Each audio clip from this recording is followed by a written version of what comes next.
Good afternoon. My name is Regina Hopkins, and I'm with the DC Bar Pro Bono Center. I'd like to welcome you to our webinar this afternoon on what you need to know about charitable solicitation and registration in the DC area.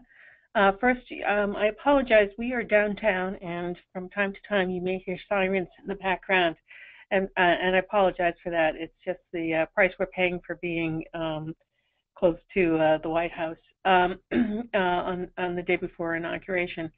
And I'd like to know that a couple of things. The first is that this session is being recorded, and we will have a link to the recording later on today in Law Help, which is our website. You'll get an email with a link that will show you how to go. And on the interface on the right-hand side, there is a copy of the PowerPoint that you can download. So feel free to do that either as we go along or afterwards. It's under handouts. You'll see it there. And then finally, there is a question box that allows you to put questions there. Type them in, and I will stop from time to time during the presentation and ask questions. So with that, we will get started, and we'll talk about it. So if you want to solicit charitable contributions on behalf of any organization, you have to register to do so in 39 states and the District of Columbia. Each of them have statutes that require registration before the solicitation takes place. The solicitation requirements vary from state to state. Some are more rigorous than others. And some are more expensive than others. Unfortunately, we live in an area where we have 3 of the more expensive states, but be that as it may. The 11 states that don't require regulation, that don't regulate solicitations are Arizona, Delaware, for those of you who might have a more regional presence in terms of fundraising, Idaho, Indiana, Iowa, Montana, Nebraska, South Dakota, Texas, Vermont, and Wyoming. Sometimes they change from time to time. Arizona used to require registration. Now it does not. It repealed it, whereas Nevada didn't, but then it enacted legislation. So that list does change from time to time, but basically, for our purposes, Maryland, Virginia, and DC all require registration. You are required to register in the jurisdiction in which you're incorporated. I think everybody pretty much understands that. But you also must register in each state in which you solicit contributions.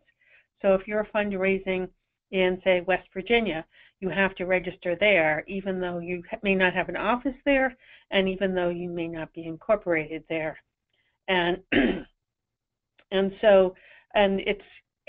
if you unsuccessfully solicit donations there, so if you send a solicitation to 100 people in West Virginia and none of them contribute, it's the act of the solicitation that requires registration, not the contribution. So let's say you're located in either DC or Maryland or Virginia. What does that mean? It means you're basically going to have to register in all 3 states. It's just a practical matter that in the metro area, people who may volunteer from you may work in DC, but they live in Virginia, or if you're in Northern Virginia, you may have people who move their historic donors, but then they move to Maryland or they move into the city. People just move around. They may be their volunteer activities may be tied to work, and so it's just too difficult to segment them. So you pretty much have to accept the fact that you're going to have to register in all 3 states. And then the other kicker is for example, solicitations that you put in newspapers or on the radio or TV will trigger a registration requirement in the entire metro area. So if you're on a local television station and and you're soliciting donations and you hear and the television station puts up your website and says if you're interested in making donations, and they flash your website, well, that's not just going strictly to, say, DC. It's going to be broadcast in Southern Maryland and Northern Virginia, so that's one of the reasons why, practically speaking, you have to register. Now, if you register or solicit contributions nationwide, you must register in all 30 United States as well as the District of Columbia. And for example, the DC Bar Pro Bono Center, we're an independent 501c3, and we do solicit all DC Bar members who manage to live in all 50 states. So we solicit contributions in all. We register in every state. There are de minimis dollar thresholds in each state, but they're generally based upon total income. So you'll see something in the statute that says if you have less than $5,000 in contributions, you don't have to register, or $2,500, or it's $1,500 in DC. What they're talking about is your total contributions, more generally speaking, regardless of where they're from. A few states will say it ties it to how much you're raising in a particular state. So they'll say if you raise less than $2,500 in this state, you don't have to register, because they're talking about there's not enough critical mass in the state to generate the requirement. But most states view it as if you have $5,000 in income, then you have enough money to register in our state. So regardless of where the donations are coming, you do have to register. So what is a solicitation? That's the first question. And that definition will vary from state to state, as you'll see when we get to Maryland and Virginia. In DC, it is very broadly defined. It's basically any verbal or written request for money. And so it can take the form of a mailing or a posting or a publication. Circulation of any written advertisement. If you have a flyer or something in one of those free shopper things, you have a column which has a solicitation request in it in a local newspaper, community newspaper. It could be television and radio appearances in which you ask for money, or telephone calls if you call people. It includes press releases, so it can be in writing, like emails, mailings, newsletters that have a solicitation included in the newsletter, any of that, or just a verbal request for money.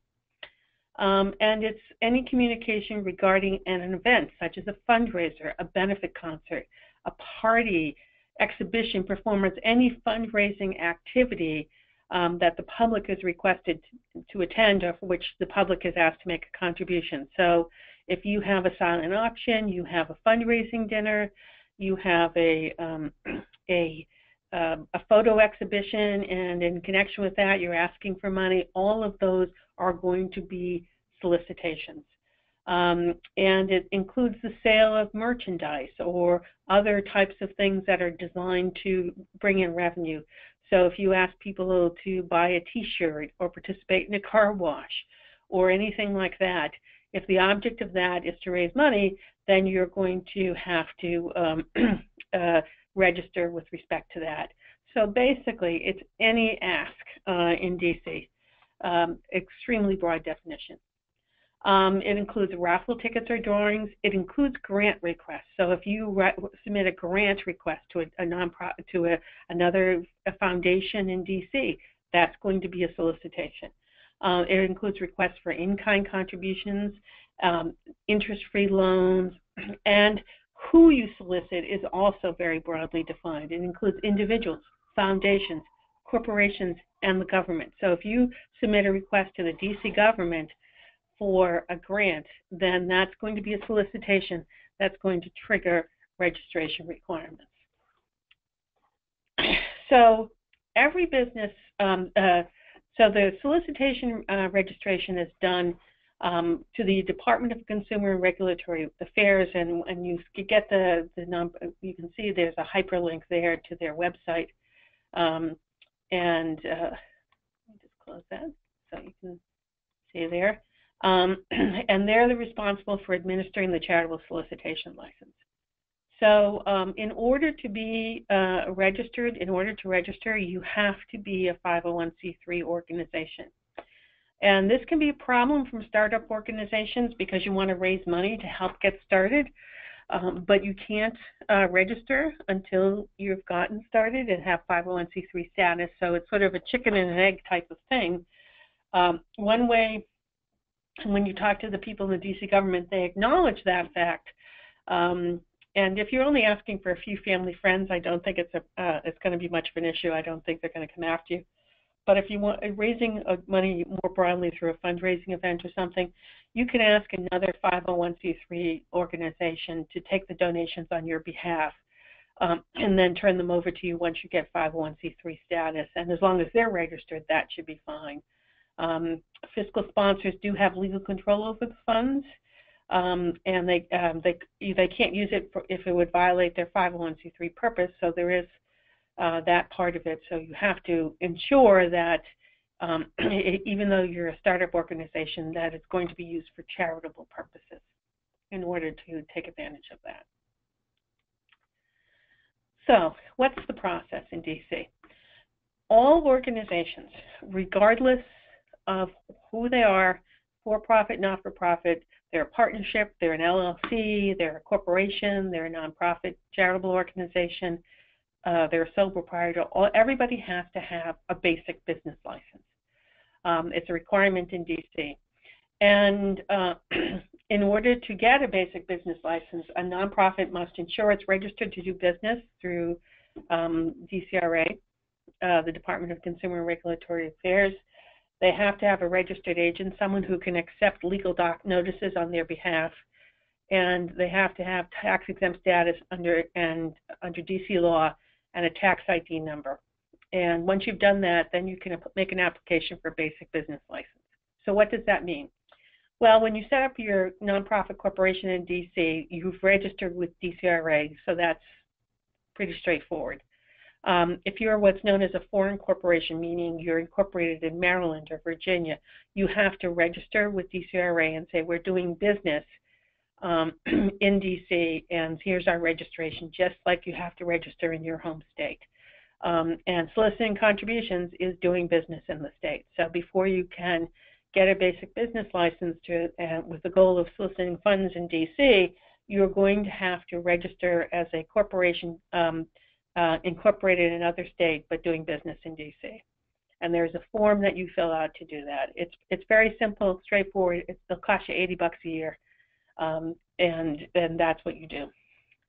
And then the other thing you can do is the registered agent is someone that you have to designate on your form with DSCRA, and it's a person, like if they have to send you a legal notice, who they send it to, and you can select a board member or a staff person with a business address in DC to serve as your registered agent.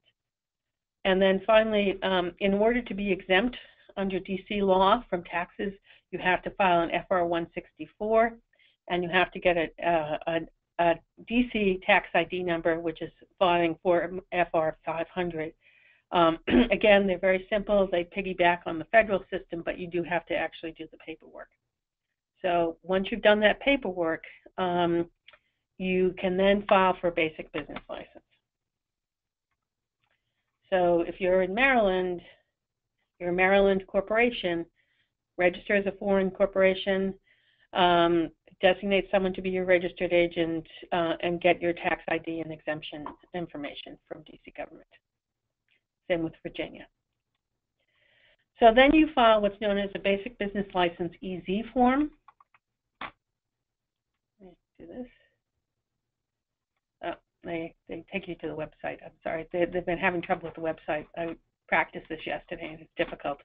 So, but there is a form. It's a 2-page form, very straightforward, that just asks for information, and you put down the code that you're a charitable organization. And then what you submit is what's known as a clean hand self-certification. I clicked this earlier and it was working. No, sorry about that.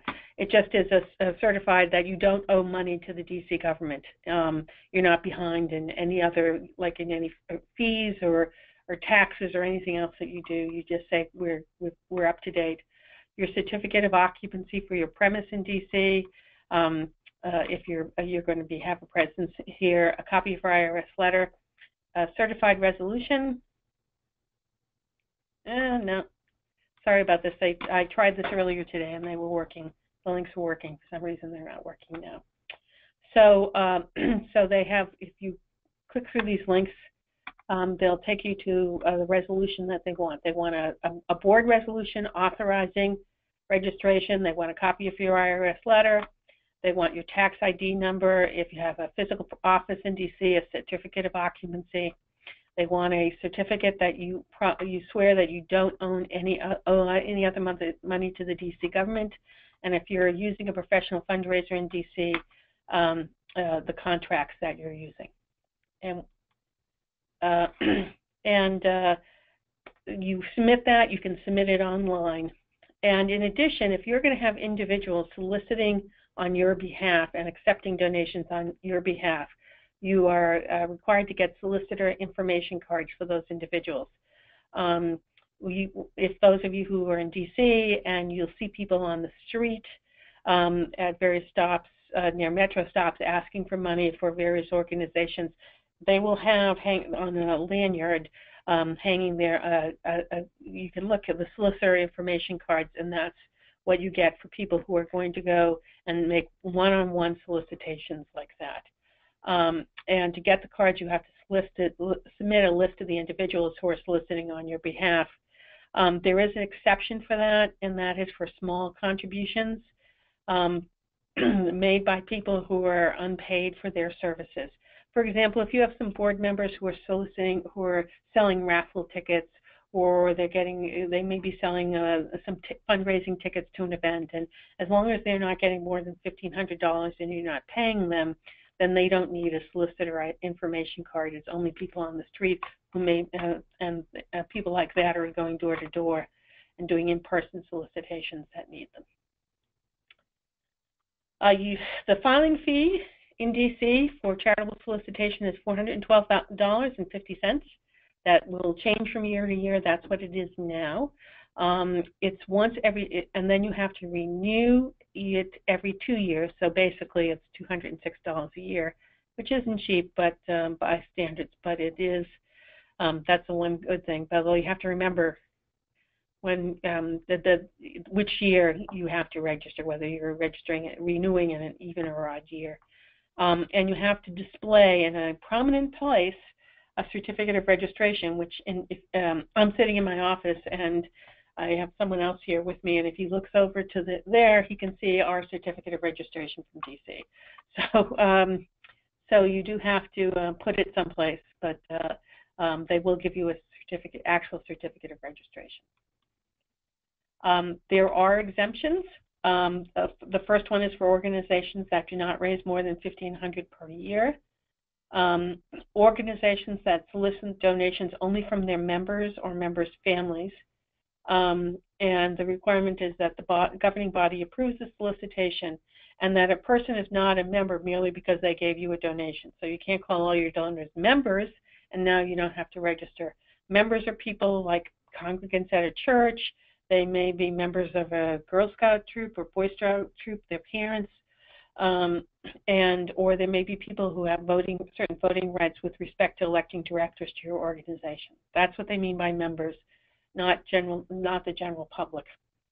Also, if you engage in workplace giving campaigns, you don't have to register as long as it's being done under the employer's supervision. And religious organizations do not have to solicit.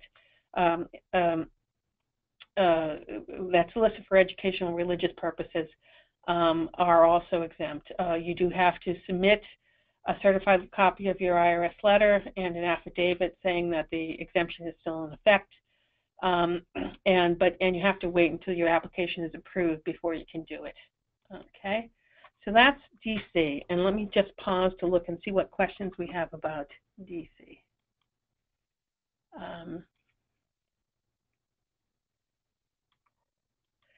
What about e-solicitations? We'll talk about email solicitations and solicitations over the web in a little bit, because those are a little tricky, particularly since if you have something on your website, you may not know who is soliciting. Now, when we talked about what is a fundraising event, and someone asked, does this include information educational events where it does raise money, but that's not necessarily the primary purpose? Yes. Anytime you have a fundraising, even if it's in connection with another event, that is that does make that event a fundraising event. It may not be the only purpose of the event, but it is one of the purposes, and it does trigger the registration requirement. Next question is, we have a local donor that has influence on her family's foundation that is based in Alabama. She reached out to us asking us to provide basic information, articles and corporation bylaws, et cetera, in order for the family foundation to make a contribution to us. We do not solicit those funds, but we did receive them. Do we need to register in Alabama? Possibly. You'd have to look at the statute in Alabama to see what it says. Whether that's the fact that you went through a family foundation, it's possible that it could, but it may be that it doesn't meet the definition.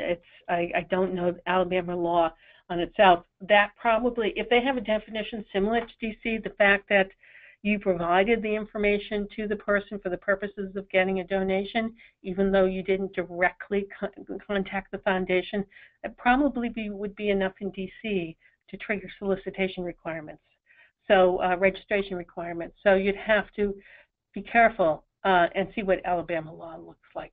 You can go to their website. Every state has a website that's fairly easy to use. You just Google Alabama Charitable Solicitation Laws, and they will take you to their information page, and they should have some good basic information about what triggers registration. Someone says, can the registered agent be myself with my home address? Yes, that's acceptable as long as the address is in DC. For the DC registration exemptions, would members include alumni of universities or fraternal organizations? I would say probably not. Basically, unless they're applying to be alumni, the mere fact that they're alumni, you'd have to have some sort of membership requirement, and there'd have to be something tangible to the membership. Are they getting some benefit? Do they have some voting rights? Is there something that they get more than just, the name member? If they're just alumni and there's nothing else, then they would not qualify as members under DC law. And some states are even more strict of who's a member. But I would say something more than what you indicated would be required. Okay. Regarding the minimum dollar amount, do you register before or after you begin soliciting? Register before you solicit, especially if you know you're only going to raise $1,000, I suppose you could not register, but most of us start fundraising with the hope of getting more than $1,500, so I would assume you register before you do that. Is there a penalty if you haven't filed the business license, but you have all the required criteria for it? Yes, there are penalties for soliciting without registering. It varies from state to state. Sometimes it can be so much like $5 per solicitation, and every donor every time, if you sent mail out to 1,000 people, you have solicited 1,000. You have solicited 1,000 solicitations, so you could have a $5,000 fine. So some states will, typically most states will wrap you on the knuckles and say, you're soliciting without registering, and shame on you. And they'll give you a chance to clean up your act first, but sometimes they'll just come down with you, right away with a boom. Here's the fine. So you're really playing roulette there. So yes, there are sanctions, and if they send you a letter telling you to stop soliciting until you register because you're in violation of the law, not only do you have to deal with any potential fines in that state, but every time you register in another state, you're going to have to disclose that you engaged in unauthorized solicitation. The first thing, one of the questions on every single form is, were you enjoined from fundraising in any state for violation of their solicitation laws? And you're going to have to check yes, and it means you're going to get extra scrutiny, and your life is going to be more difficult. So I would not recommend it. Regarding solicitation cards, if a board member is sending out solicitation letters to his or her list of friends or colleagues on our own letterhead. Do they need a solicitation card? No, because what you would do is have them send the donation to the organization, and that solves the problem because they won't have the money in hand. It's when they take the money in hand. That's the thing about the person on the street. You are giving them the money. They're not giving you a card to mail out to mail to somebody else. They are taking your cash. It's going to be cash, and they're taking it from you, and you want to know that you're giving cash to somebody who's authorized. They're not just saying that they're fundraising on behalf of Save the Children. They actually have an identification showing that they're doing that, and that's the purpose of the card.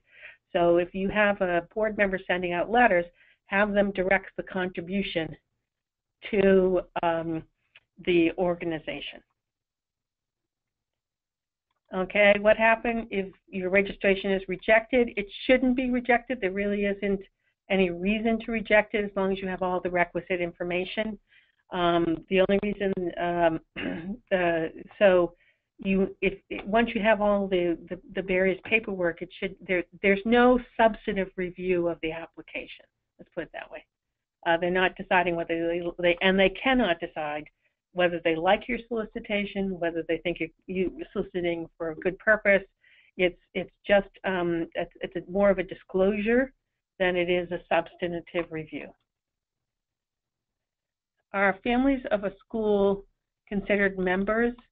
I'd have to know more about that, and I'm going to answer one more question. I know there may be a few more. Okay, and there's another one. For members without an established board, who can you place as a member? I'm not sure I even understand that question. We do not and target the families of the students. A public charter school, we do not. We do an annual giving campaign and target families of students. You're probably you may very well have to register. We'd have to look at the regulations carefully, but we're going to have to look. You'd have to look at it carefully, depending on because unlike a lot of states, DC does not have an educational exemption. A lot of states will exempt educational organizations from the requirement of solicitation. DC does not. So the fact that you're a school, it's not necessarily going to get you off the hook. Okay. Maryland.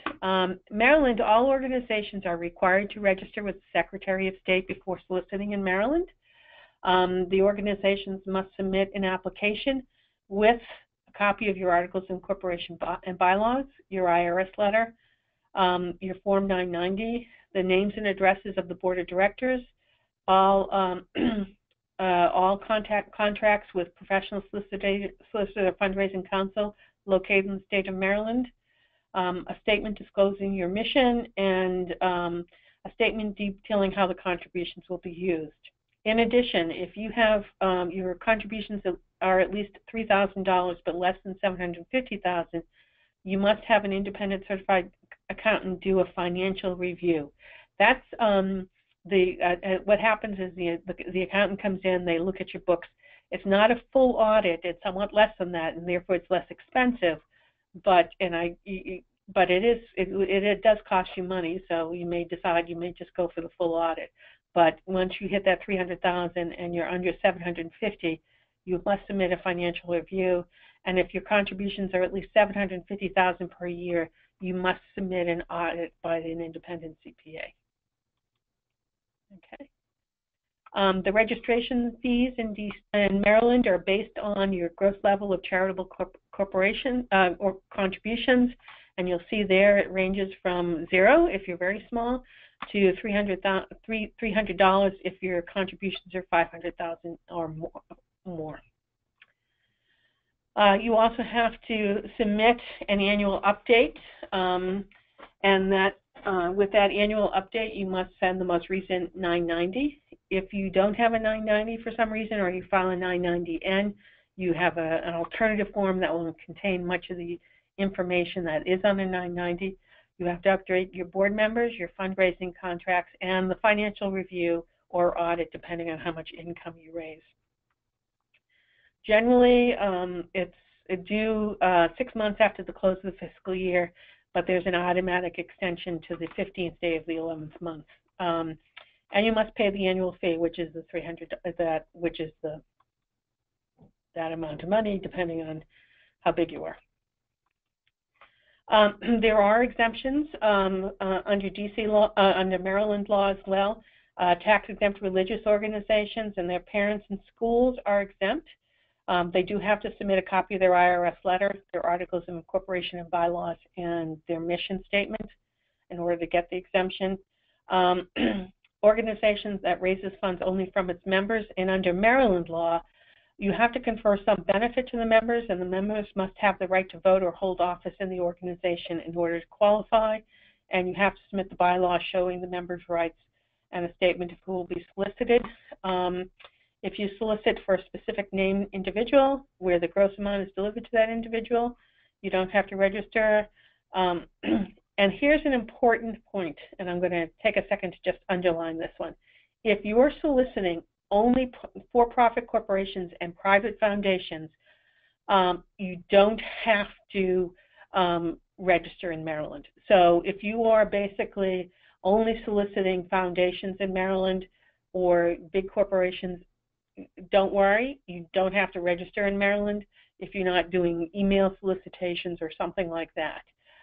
You do need to submit the latest 990 and financial documents to establish that that's where your income sources are coming from, but there is that exemption essentially for very big, sophisticated donors are the only, they don't have to have the same protections the state of Maryland feels, so that doesn't trigger registration.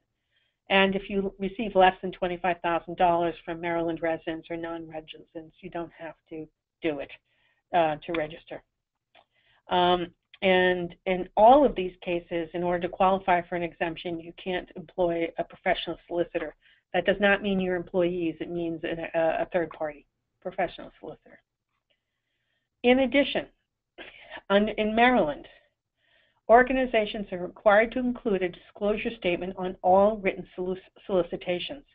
And this includes a statement that the copy of the current financial statement is available on request, the address and phone number for where you can get that, and a statement that it's also available from the Maryland Solicitations Act, from the Secretary of State as well. And here you'll see on the slide some text, some examples, basically the Maryland disclosure requirements. And for those of you who are wondering, do people really do that? Do they really put those disclosure statements on it? This is a sample of nonprofits that solicit around the country and the disclosure statements. I'll show you what it is in a second.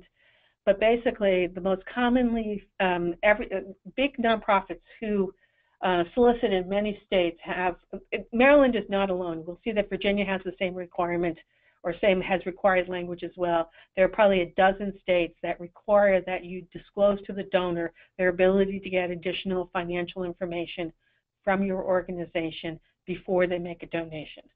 And so, and you're supposed to include that with every solicitation. So when you talk to the big national nonprofits, you will see on their solicitations somewhere a statement that lists all this. And this is I'll show you the substance of the language first, but I just wanted to show you these are all return envelopes where people have been asked to solicit money, and here's the envelope to mail your donation back. And on the back of the envelope, there it is. That's the required statement. Some people put it on the back of their response devices. Some people, you'll see it on the back of their solicitation letter. But that's what it is. You can, now that I've pointed it out to you, you will start seeing it everywhere. This is the language that you have to put, that required disclosure language saying, which is what we discussed here. A copy of the current financial statements of our nonprofit are available by writing to John Doe, P.O. Box 123, Anytime, USA 22222, or by calling and here's our 800 number. You can also get copies of the information from the Secretary of State, and there's the information. That language has to be included with each solicitation, and as I said, a lot of people put it on the back of their response envelopes. One even went so clever as to put it inside the response envelope just to do it more low-key. but I'm going to show you some examples. You also have to do it online. If you're soliciting donations online, you have to do it, and I'm going to show you some examples. Okay, this is the DC bar. If you do that, if you donate to us, this is our donation page, donate to pro bono, and you'll see our legal disclosure. And there it is. It shows, and there's our Maryland disclosure. That you can get copies of our financial statements by doing the Maryland. And just as long as we're here, I'll show you the Virginia statement that we have. And then we'll go to World Wildlife Fund. Oh, for some reason I have just donate pro bono. Let's see if Save the Children. It's not working. Anyway, but if you go to these, let me copy this.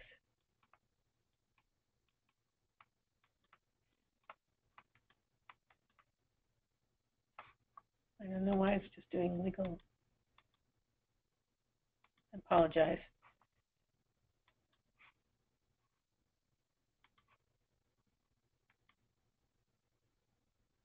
No. We're having all sorts of problems with our, and it's not like letting me copy. Oh well, I apologize. But if you cut and paste these, you will see that they will take you to the websites of those other places, and they have similar language as to what we have here, like I said, which is, and you can see all the financial information. There's Colorado, Florida has it, New Jersey, Michigan, Mississippi, North Carolina. Some of them require that it be underlined, some of them require that it be all capped.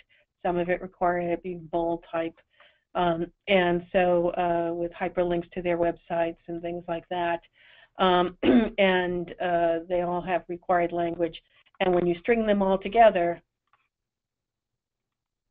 this is what it looks like. That's essentially every language. You've bunched them all into one paragraph. Okay, so we've done Maryland. Let me just check for the questions.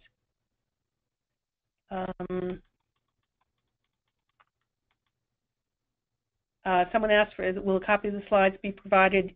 They are available. If you look in the handouts section of the interface, go to webinar interface, you will see a copy of the handouts.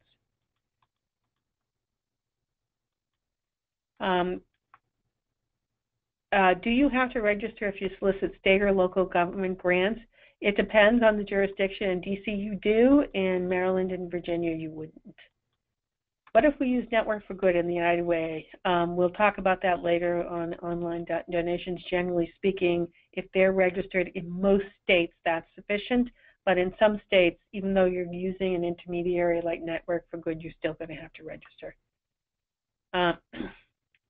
So, and someone said also Rezo and CrowdWise, same thing. Okay, so in Virginia, they also have a requirement that you register.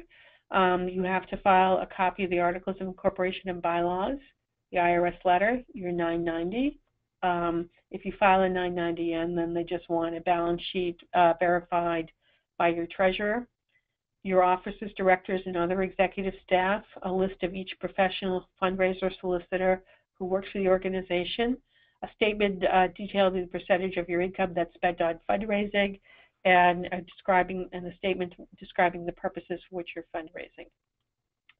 And you have to have an initial $100 registration fee, and then you have an annual fee thereafter. And again, you see it's based, as in Maryland, based on the size of your organization, going up to a maximum of $325 for organizations with $1 million or more of contributions. You have to file every year. The deadline is the 15th day of the 5th month. Mostly, think of when's your 990 due, and that's when your charitable solicitation is due. You can get an extension request, and the most common reason is because you haven't finished your 990. Once you've submitted your charter and bylaws with the initial legislation, you don't have to do it again unless they've been altered. if you amend your bylaws, you're going to have to resubmit them. There are exemptions, and one of them, someone asked about schools. This is one example where educational institutions are not required to register in Virginia. Persons requesting contributions solely for relief of a specified individual. Charitable organizations that have less than $5,000, and that's taken over a 3-year average, and that don't employ professional paid fundraisers. Organizations that only solicit for members, and here again, as in Maryland, in order to be a member, you have to have the right to vote or to hold office in the organization. Organizations that do not have a physical office in Virginia but solicit from outside the state and have a local charter, chapter, branch, or affiliate that's registered there. So if you're a national organization or a regional organization and you're soliciting in Virginia, you don't have to register if you don't have an office there, but only if you have a local chapter that's already registered. There are exemptions for certain healthcare institutions, and again, there's a religious exemption, and for religious organizations and nonprofit organizations, again, that only submit through grant proposals submitted to for-profit corporations, nonprofit organizations, and private foundations. Again, so if you're in DC and you're only soliciting for a for-profit corporation like you want HP or Grumman to give you money, and that's the only people that you're asking in Virginia, then you don't have to register. There is an application to fill out for an exemption if you want to claim an exemption. And there it is. And a one-time $10 fee. Organizations that qualify as a church are not even required to submit a request. You're just not included in the statute. Again, Virginia, like Maryland, has a disclosure requirement. You have to put on your solicitations and receipts a statement that says a financial statement is available from the Secretary of the State Office of Consumer Affairs and the Department of Agriculture and Consumer Services upon request. So that has to be included in your solicitation. And if we go back to what we had before, you saw in the whole laundry list of organizations that some were in Maryland and some were there was Maryland language, but also Virginia language. Now, you're thinking, so many forms. So many forms. How do I do this? A while ago, probably 10, 15 years ago, the states got together and came up with what is known as a unified registration statement. And the idea was you fill out the statement once and submit it to all the different states instead of having to fill out 10, 20, 30, 40 state forms, depending on how often you're registering, how many places you're soliciting. And so some jurisdictions will accept the uniform registration statement instead of requiring you to use their individual forms. Maryland and Virginia allow you to use the uniform registration statement. DC does not. The only problem with it is that every state has supplemental forms so that you have to fill out the uniform registration statement and the Maryland supplement or the Virginia supplement or the Pennsylvania supplement. So it saves you a little bit of time, but not nearly as much as you would think, because even though there's some of the basic information is contained in the unified registration statement, which we'll show here, unfortunately, so many of them have supplemental requirements that it just doesn't get you very far. It just doesn't save you as much time as they would like. There is another push to get a more uniform statement and stop with all the supplemental information, but that hasn't happened yet. And as I say, DC does not accept the uniform registration statement. They want you to fill out the basic business license application. So let me just do this before we go. For example, someone asked, do local jurisdictions within the states have registration requirements? In some states they do. It's not really an issue here. We don't have, there are some ways if you register with the state of Virginia, for example, you don't have to register in local jurisdictions. There was a provision that said if you only solicit in, say, Fairfax County and Alexandria and Arlington, you could get away with doing the statewide registration by just registering in those 6 Northern Virginia counties. But no one else does. But no one does that because it's just as cumbersome. It's not much cheaper.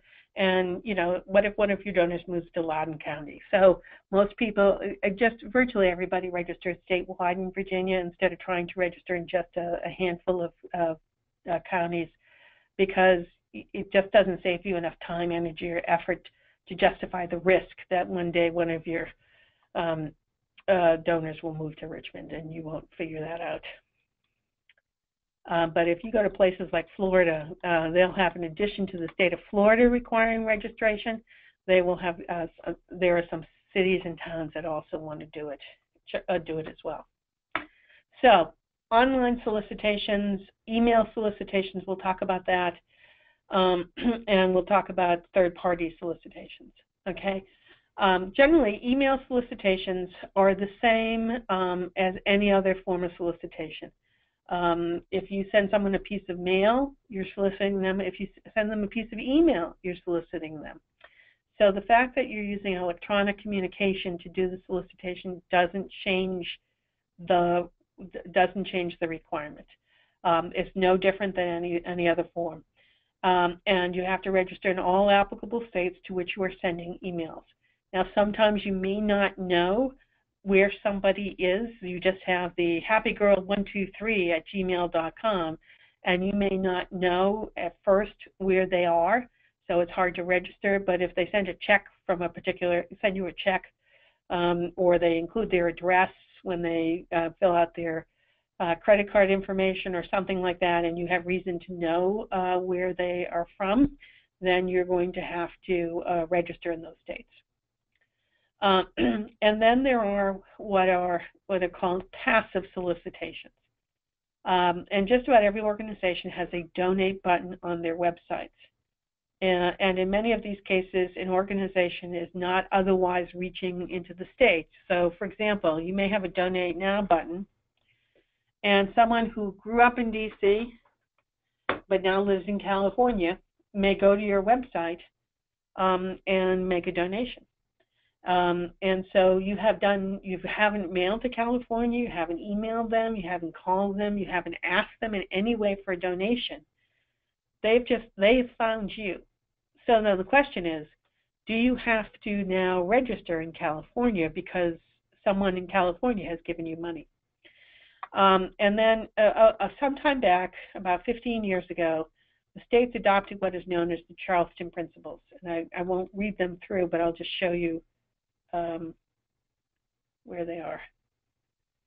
You can find them online, and they'll talk about what they are. And there they are, the general principles.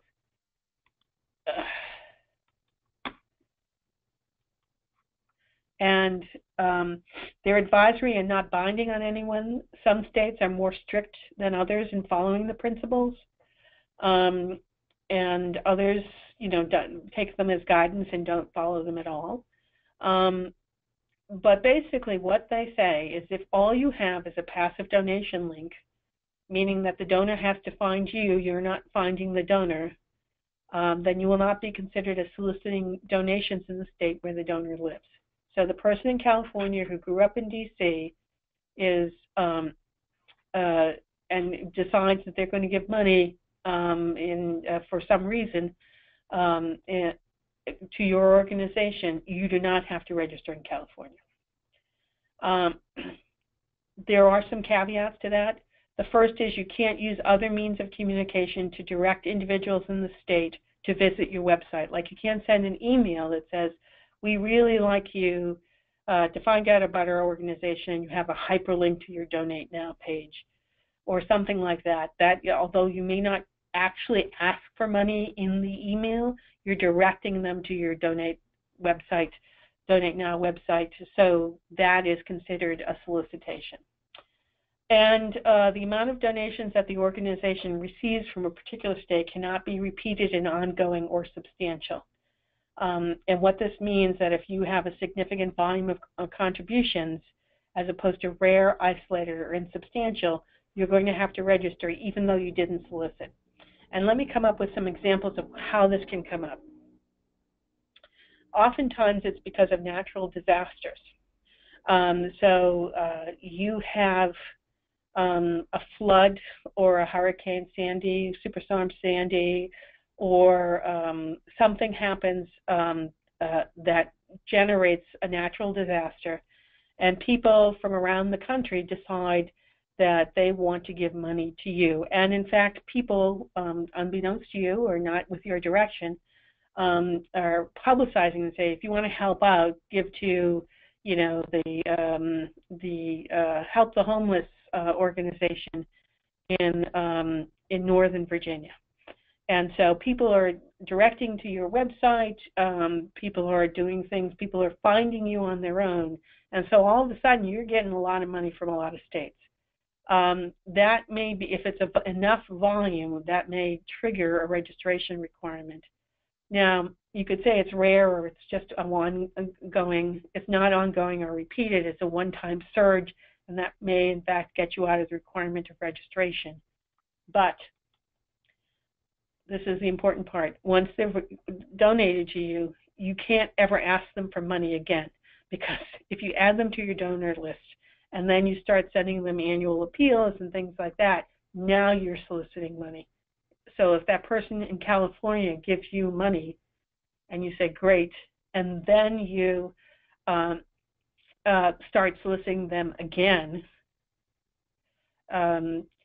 you send them an email, a year-end appeal, just like you send to everybody else on your donor list, not really thinking of it. Now you're solicited in California, now you have to register. Let me give you an example from me personally. I happened to be in Nashville sometime back, about 6 or 7 years ago, when there was severe flooding in Nashville, because my brother lives there. And so I made a contribution to the Nashville Foundation, which was handling the money for flood relief. I have never gotten a return solicitation from them. They took my money. They did not solicit me again, so they do not have, I happen to live in Virginia, so they don't have to register in Virginia because they never asked for another donation. In some, but not all states, if you use an intermediary such as Network for Good to accept and process the in-line donations, you can piggyback on their registration. But it's not true in all states. I believe it's fine in Maryland, Virginia, and DC, but not in every state. So you have to check each state to make sure, and you can talk to Network for Good if you're going to sign up with them, where it's accepted and where you still have to register. And so when you do that, I would check with them. However, because they're going to know better than I. Now, the Charleston principles do suggest that the state should consider whether, as a matter of prosecutorial discretion, public policy, and the prioritized use of limited resources, it should take action to enforce registration requirements as to charities who use an intermediary. And so the Charleston principles strongly suggest that the state shouldn't do that. They shouldn't come after you for registering, for soliciting charities contributions without registering if you use Network for Good or something like that, but it's not required. And some states are particularly difficult about registering. Historically, states like North Carolina, West Virginia, Pennsylvania, Connecticut have been particularly strict about registration requirements. You know, and so it just varies on the personality of the office holder enforcing the statute and the individuals and how strict they are. So you're going to have to look at it. So if you register, you're in DC or Northern Virginia or Maryland, that's probably going to be sufficient. You might have to think about registering West Virginia or Pennsylvania, depending on where you're located. If you have offices, Delaware, you're exempt, so you don't have to worry about Delaware. But depending on where you are, if you're near another state, you may want to consider registering there. And if you see a pattern of people from other states giving you money, again, you have to then say, have we crossed the materiality threshold that it should trigger registration requirements? So, okay. If we have a rare opportunity, I'm going to questions now. What if we have a rare opportunity to appear on national television and mention the organization's website for direct services? Your passive Donate Now button is on your website. Is that a solicitation? If in your rare opportunity to appear on nationwide television, you don't ask for money and you just send them to your homepage, you probably are going to be okay in most states because you are not specifically directing for, you're asking for money, but you know, some states would be more. The problem is it's 39 states, and there are 39 states with 39 unique personalities. In a lot of states, they would not worry about it, but there will be a handful of states that will, and so you're probably going to be, I can't promise you you'll be okay. I can only say that, you know, in most states you're probably going to be okay, but it's not an absolute guarantee. Is an electronic newsletter with a donate button or hyperlink considered passive or no? No. If you send somebody a letter with a clear ask for money in it, in most states that's going to be considered a solicitation, even though it's just part of the newsletter. And I guarantee you that's the case. What about posting a request for donations on Facebook, which you don't know where all the people who follow us live? Again, that's going to be just like an email solicitation. If you post a request for donations on Facebook, once you get a sense of where the people, again, that's a passive donation request because people have to find your Facebook page. You're not aggressively putting it out there. I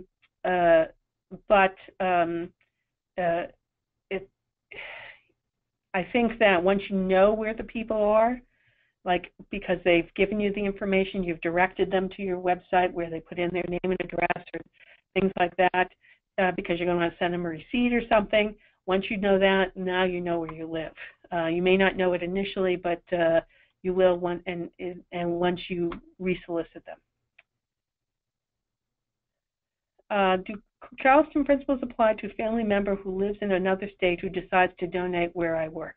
No, I don't think so because, well, I think that you're okay. I don't think you have a problem there because you're not, you're not really soliciting that person. They're coming to you, you're not coming to them. And then what if you don't know the state in which an email solicitation is going? Again, like I said, you can't be held responsible if you don't know where the person lives, but once you get the money back, like through a credit card donation or a check or something, you're going to start knowing where they are, and then you're going to be held accountable from that time forward. Getting clarity on the member requirement. If your organization is just starting and it is just you, who would be the members to list on the application? You don't have to list your members on the application, the charitable solicitation. You have to list your board members. And in order to incorporate in just about every state, a nonprofit organization has to have 3 board members. It's a basic requirement. So the first thing is you have to get 2 other board members, and then you have to list them on your application. But anybody who's not a board member, or an officer, you generally don't have to list them. So with that, I think that's the last question. Someone asked if we provide services for registration. The answer is no. Sorry. So there are firms that specialize it. Generally speaking, if you're a nationwide organization and you're soliciting you're registering just about every state that's available, it's going to cost you between the fees and the attorney's fees and the application fees. It's probably going to cost you about $12,000, $13,000 a year to register throughout the country. That's about what we pay, and it's just a cost of doing business. It's an ouch. Like I said, the tough part is in D.C., Maryland, and Virginia, you're looking at a yearly fee of around, if say you're $500,000 or $1 million, you're looking at an annual fee of about $1,000 just for the pay of the fees, or $800 just to pay the fees, which is kind of ouch, but it is what it is. Here's some DCRA website, the Virginia website, the Maryland website. Here's another a webinar that we did in November. It's how to handle charitable contributions, and what that means is the receipting requirements. So if you want to have more information about receipts, how to issue receipts, who gets a receipt, what has to be included in the receipt. It doesn't matter if it's money versus stock versus gifts in kind. I recommend that webinar for you, and that should give you all the information. So with that, I want to say thank you for participating in the webinar. I hope you found it helpful. And what we're going to do, as I said, is it is recorded. We will post a link on our website so that you can listen to it again. And feel free to reach out to the DC Bar Pro Bono Center if you have any additional need for legal help. We are happy to match nonprofits with pro bono legal counsel. We'll also add you to our mailing list for further educational seminars that are coming up. And we hope you have a great afternoon. Thank you.